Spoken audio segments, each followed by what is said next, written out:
Ayaw mo sa baboy, pero gusto mo ng Bicol Express. Try mo to. Chicken Bicol Express.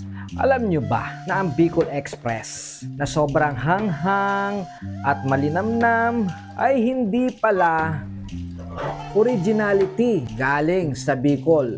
Wait, what? Ako rin nabigla. Kaya ngayong araw, hindi lang tayo magluluto, mag-iimbestiga tayo. Tara, tuklasin natin ang kwento sa likod ng Bicol Express.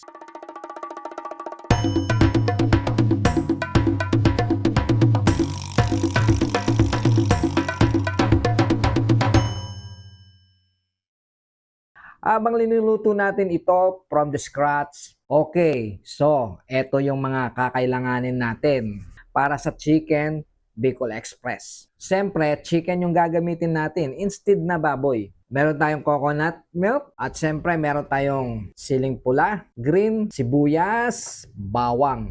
Meron din tayong luya, optional, para may extra kick. At syempre gagamit tayo ng asin. Optional, pwede kang gumamit ng patis. Pero ang original yata na linalagay nito para sa umami, yung bagoong alamang.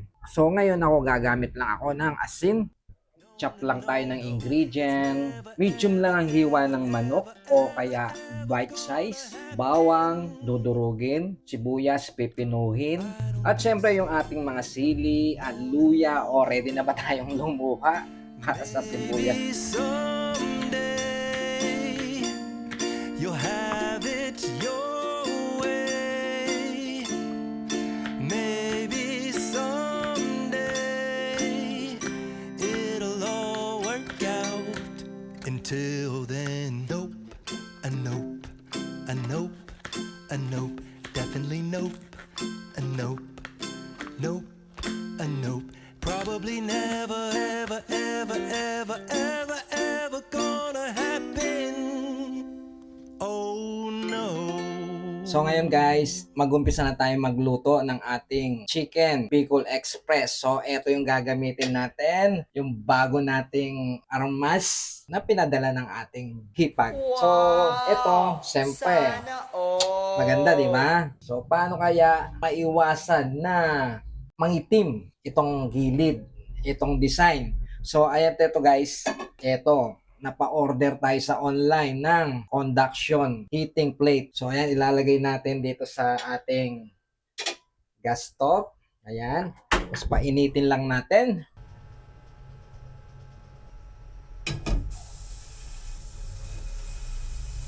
Unang step natin, igisahin natin ang bawang at sibuyas. Sabay na natin itong ating sibuyas.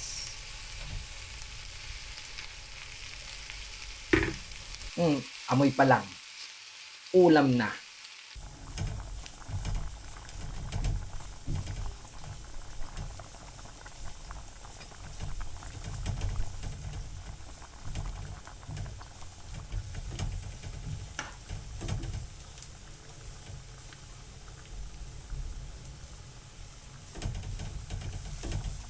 At pagkatapos, isunod na natin itong ating manok.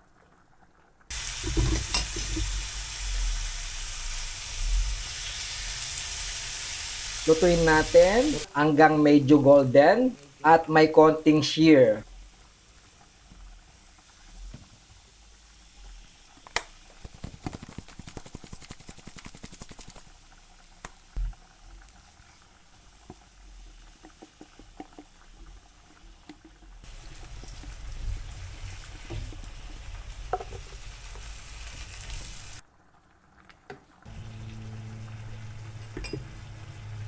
Sunod, ilagay na natin tong asin. Optional, pwedeng patis o kaya yung original para sa Bicol Express yung bagoong alamang. Ito kasi ang magdadagdag ng umami sa ating dish.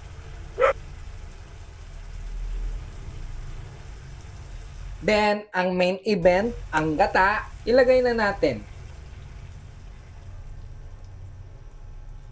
At lutuin lang natin ito ng 10 minutes or 15. So ako 10 minutes lang. Ayaw kasi ng tuyot na tuyot.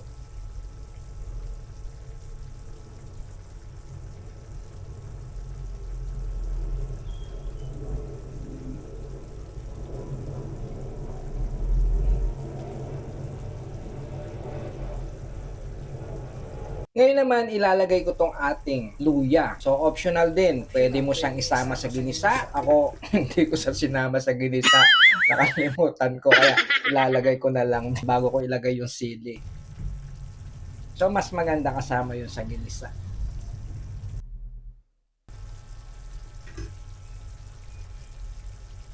At dito na papasok yung ating mga sili. Pabagsak. Depende sa tolerance mo. Pwede kang magdagdag or magbawas. Kung akong tatanungin, mas marami, mas masaya. Pero siyempre, konti lang ilalagay natin. So, hindi lang kasi ako kakain.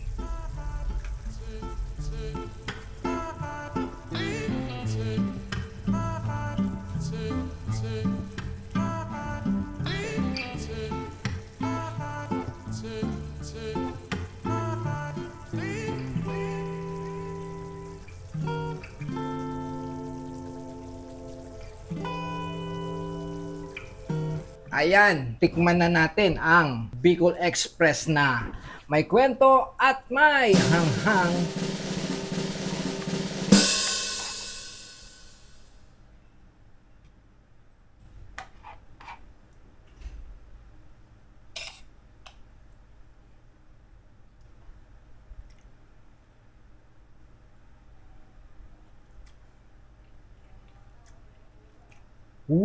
Ang sipa ng sili, pero ang gata, ang creamy. Tapos may alat na perfect sa kanin. Alam mo yung tipong ulam, kahit pawisan ka na, sige pa rin. Ito yung worth it at init. Worth it ang luha. So habang nagre-research ako kagabi, nalaman ko na ang unang nagluto ng Bicol Express ay si Tita Celi Calao, isang Bicolana chef sa Maynila. May gata, may sili, may baboy, klaseng na Bicolano. Pero ang pangalan, galing sa trend.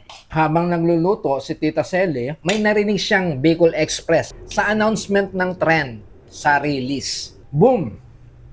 Name ideas, unlocked. Kaya pala kahit sikat ito sa Bicol, sa Maynila pala ito unang pumutok. Mind blown, no? Someday you'll have it your way. Maybe someday it'll all work out. Kung nag-enjoy kayo sa lutong may kasamang kwento, huwag kalimutan i-like, mag-comment. At kung nasubukan nyo na rin to, siyempre, mag-subscribe para sa daily cooking treat natin hanggang sa susunod na kwentong ulam, kita-kits sa susunod na episodes. Bye-bye!